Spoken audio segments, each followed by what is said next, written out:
Hello दोस्तों, नमस्कार, जोहार। स्वागत करता हूं आप सभी छात्रों का जीएस फाउंडेशन के इस ऑनलाइन प्लेटफॉर्म पे। दोस्तों, जैसा कि आपको मालूम है कि मैं आपके लिए लगातार जेएसएससी सीजीएल के लिए झारखंड जीके का क्लास ला रहा हूं। तो इसी क्रम में आज भी हम लोग देखेंगे झारखंड जीके की क्लास, और झारखंड जीके की क्लास में हम लोग देखेंगे महत्वपूर्ण प्रश्नों को। आज के सेशन में मैंने उन्हीं प्रश्नों को लिया है दोस्तों जो परीक्षा में बार बार रिपीट किए जाते हैं। तो चलिए शुरुआत कर लेते हैं आज के सेशन की।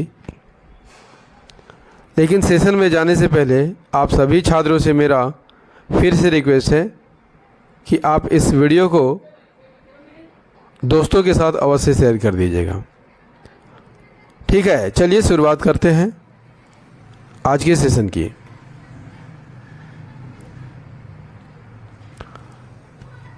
पहला सवाल है, झारखंड राज्य का राजकीय वृक्ष क्या है?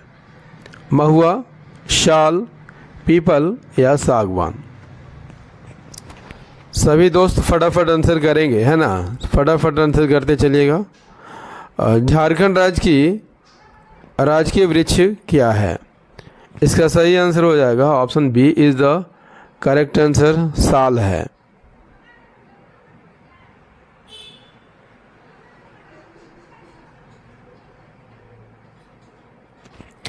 राजकीय वृक्ष की बात कर लिया जाए, साल है। इसका वैज्ञानिक नाम क्या है? सोरिया रोबस्टा। राजकीय पुष्प क्या है? पलाश है। इसका वैज्ञानिक नाम व्यूटिया मोनोस्पर्मा है। राजकीय पशु हाथी, वैज्ञानिक नाम एलिफस मैक्सिमस है। और राजकीय पक्षी क्या है? कोयल है। इसका वैज्ञानिक नाम क्या है?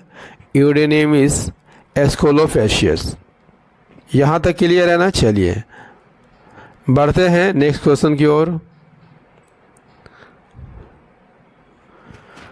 नेक्स्ट क्वेश्चन है दोस्तों, राज्य में न्यूनतम जनसंख्या घनत्व वाला जिला कौन है?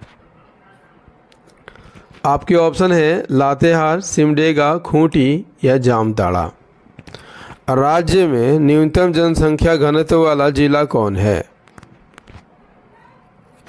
इसका सही आंसर हो जाएगा ऑप्शन बी, सिमडेगा है। न्यूनतम जनसंख्या घनत्व वाले झारखंड के 5 जिले कौन कौन है? आइए देख लेते हैं। सिमडेगा सबसे कम जनघनत्व वाला ज़िला है। इसके बाद लातेहार, गुमला, पश्चिमी सिंहभूम और खूंटी। नेक्स्ट क्वेश्चन कर लेते हैं।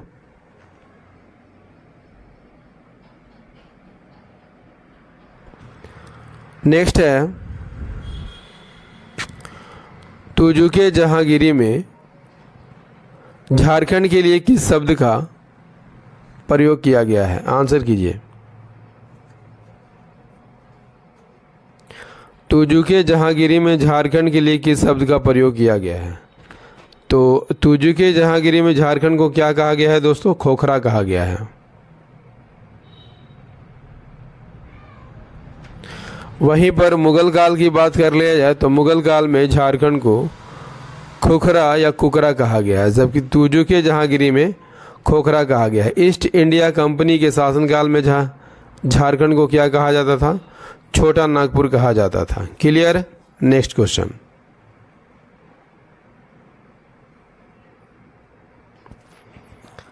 नेक्स्ट है,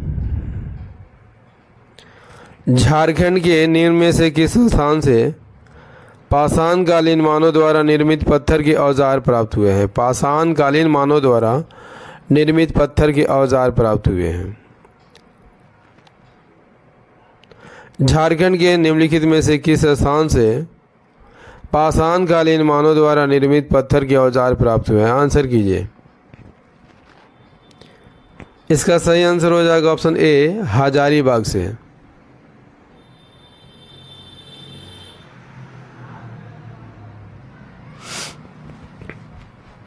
पूरा पाषाण काल का कालक्रम कब से कब तक माना जाता है? 25 लाख ईसा पूर्व से 10,000 ईसा पूर्व तक। इस काल के लोग कैसे थे? शिकारी थे और खाद्य संग्राहक थे। इस काल में कृषि का ज्ञान हो गया था, पशुपालन का प्रारंभ नहीं हुआ था। क्लियर? इस काल में आग की जानकारी तो हो चुकी थी, लेकिन उसका उपयोग का ज्ञान नहीं था लोगों में। ठीक है। और झारखंड में इसके अवशेष कहाँ कहाँ पाए गए हैं? हजारीबाग, बोकारो, रांची, देवघर, पश्चिमी सिंहभूम, पूर्वी सिंहभूम आदि क्षेत्रों में पूरा पाषाण काल के अवशेष देखने को मिलते हैं। नेक्स्ट है झारखंड के किस स्थान से, है ना, झारखंड के किस स्थान से भगवान बुद्ध की 4 आकृति वाली एक स्तूप मिली है? किस स्थान से मिली है? सही आंसर हो जाएगा ऑप्शन ए, सीतागढ़ पहाड़, हजारीबाग से। सीतागढ़ पहाड़ किस जिले में है? हजारीबाग जिले में है। यहाँ से बौद्ध विहार प्राप्त हुआ है। क्या प्राप्त हुआ है? बौद्ध विहार प्राप्त हुआ है। इसका उल्लेख फायान द्वारा भी किया गया है। यहीं से भगवान बुद्ध की 4 आकृतियों वाली स्तूप भी मिली है। ठीक है। Next question. नेक्स्ट क्वेश्चन है, निम्न में से कौन प्राचीन कला का प्रथम शासक था? प्राचीन काल का प्रथम शासक था जिसकी राजधानी झारखंड में थी, वह कौन शासक था? सही आंसर हो जाएगा ऑप्शन सी, शशांक था।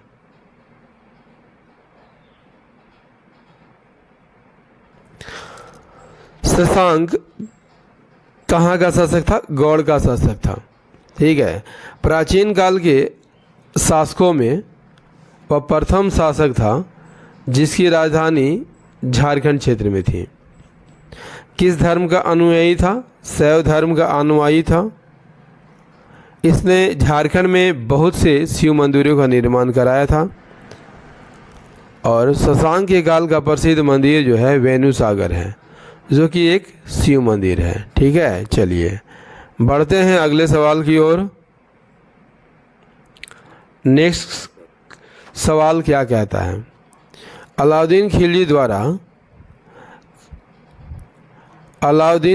द्वारा कब अपने सेनापति छज्जू मलिक को झारखंड में नागवंशी राज्य पर विजय प्राप्त करने हेतु भेजा गया था? अलाउद्दीन खिलजी द्वारा कब अपने सेनापति छज्जू मलिक को झारखंड में नागवंशी राज्य पर विजय प्राप्त करने के लिए भेजा गया था? इसका सही आंसर क्या हो जाएगा?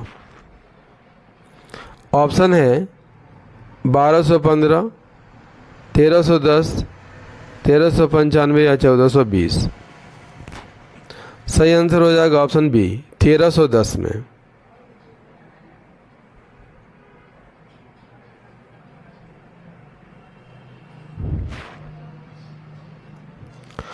अलाउद्दीन ने अपने किस सेनापति को नागवंशी राज्य पर विजय प्राप्त करने के लिए भेजा था? छज्जू मलिक को भेजा था। ठीक है। छज्जू मलिक ने नागवंशी शासक को कर देने के लिए भी विवश कर दिया था।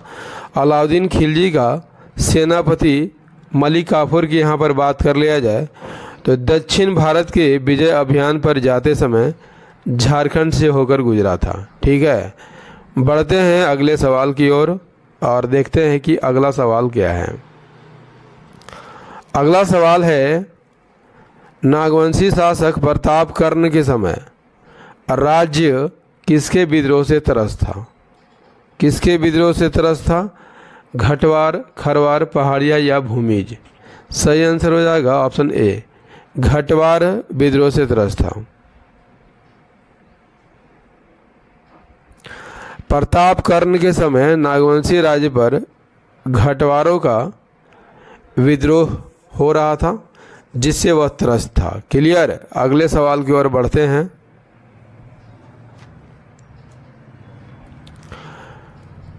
अगला सवाल हमारा है 1 फरवरी 1820 को पोरहाट के किस राजा ने कंपनी की अधीनता स्वीकार की थी?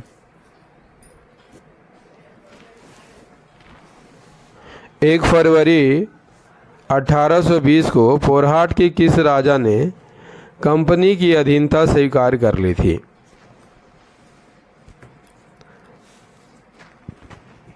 किस राजा ने कंपनी की अधीनता स्वीकार कर ली थी? सही आंसर हो जाएगा घनश्याम सिंह।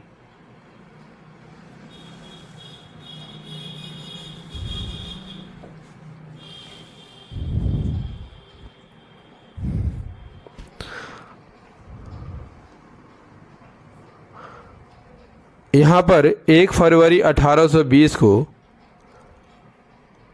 अंग्रेज एजेंट कैप्टन रसेल से बातचीत के बाद पोरहट के राजा घनश्याम सिंह ने, किसने? घनश्याम सिंह ने कंपनी की अधीनता स्वीकार कर ली थी। कंपनी ने घनश्याम सिंह को संरक्षण प्रदान करने और संपत्ति पर अधिकार बनाए रखने का आश्वासन दिया था। इस संधि को लेकर कंपनी और घनश्याम सिंह दोनों के अपने अपने उद्देश्य थे।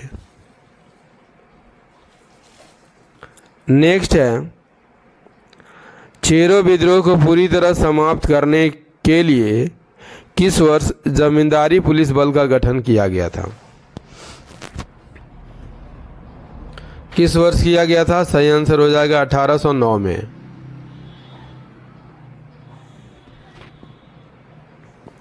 अंग्रेजों द्वारा विद्रोह का पूरी तरह दमन करने के लिए जमींदारी पुलिस बल का गठन जो है कब किया गया था? 1809 में।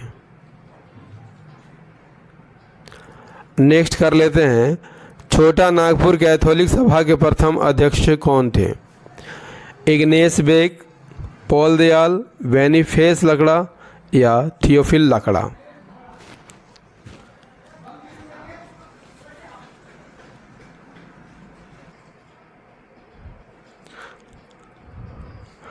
सही आंसर हो जाएगा बेनिफेस लकड़ा। छोटा नागपुर कैथोलिक सभा की स्थापना किस वर्ष हुई थी? 1933 में हुई थी। किसकी प्रेरणा से? आर्क बिशप सेवरिन की प्रेरणा से। इसके प्रथम अध्यक्ष कौन थे? बेनिफेस लकड़ा थे। यदि आपसे पूछ लिया जाए प्रथम महासचिव कौन थे? इग्नेस बेक को प्रथम महासचिव बनाया गया था और इसका उद्देश्य क्या था? कैथोलिकों के हितों की रक्षा करना इसका उद्देश्य था। ठीक है दोस्तों, सेशन कैसा लग रहा है एक बार कमेंट करके ज़रूर बताइएगा। आपके कमेंट का हमेशा हमें इंतज़ार रहता है दोस्तों। आपके एक कमेंट से हमारा मोटिवेशन जो है काफ़ी ऊपर चला जाता है, जिससे हम वीडियो बनाने के लिए उत्साहित होते रहते हैं। तो आप एक प्यारा सा कमेंट ज़रूर कीजिएगा यदि सेशन पसंद आ रहा होगा तो। ठीक है, नेक्स्ट है, गौसनर मिशन का विभाजन कब हुआ था? 1849, 1855, 1869 या 1875? आंसर कीजिएगा ज़रा। गौसनर मिशन का विभाजन कब हुआ था? सही आंसर हो जाएगा 1869 में। गौसनर मिशन, ठीक है, आप सभी जानते हैं दोस्तों ये गौसनर मिशन जो है 1845 में झारखंड में आया था। ठीक है, और विभाजन कब हो गया? 1869 में। ठीक है, विभाजन के बाद जो मूल मिशन था उसका नाम क्या रखा गया? एसपीजी मिशन रखा गया था और इसका प्रमुख रे जेसी व्हिटली को बनाया गया था।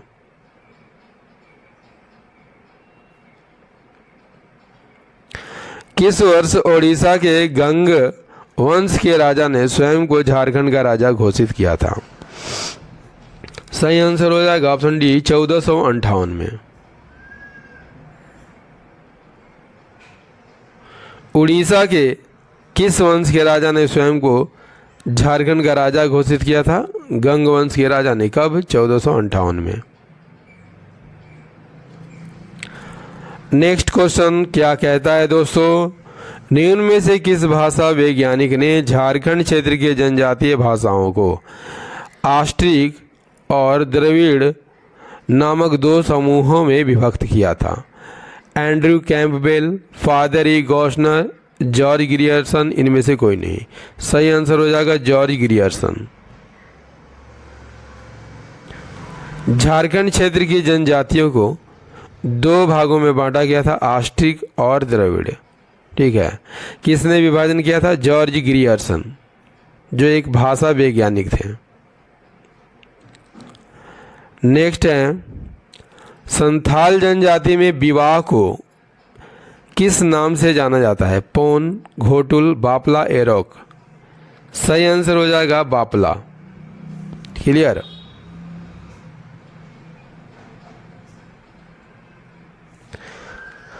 संथालों में सबसे अधिक प्रचलित विवाह कौन है? किरिंग बापला। इसमें क्या होता है? इसके अंतर्गत जो है माता पिता द्वारा मध्यस्थ के माध्यम से, किसके माध्यम से? मध्यस्थ के माध्यम से अपनी पुत्री का विवाह तय किया जाता है। दोस्तों, झारखंड का ये महत्वपूर्ण सेशन आपको कैसा लगा? कमेंट करके ज़रूर बताइएगा दोस्तों। आपके कमेंट का हमेशा इंतज़ार हमें रहता है दोस्तों। आपके एक कमेंट से हमारा मोटिवेशन काफ़ी ऊपर चला जाता है और वीडियो बनाने के लिए प्रेरित करता है। याद रखिएगा दोस्तों, मेरी वीडियो डेली जो है 12 बजे दिन में आती है। इसे रोज़ देखना मत भूलिएगा। मिलते हैं अगले सेशन में, तब तक के लिए जय हिंद, धन्यवाद।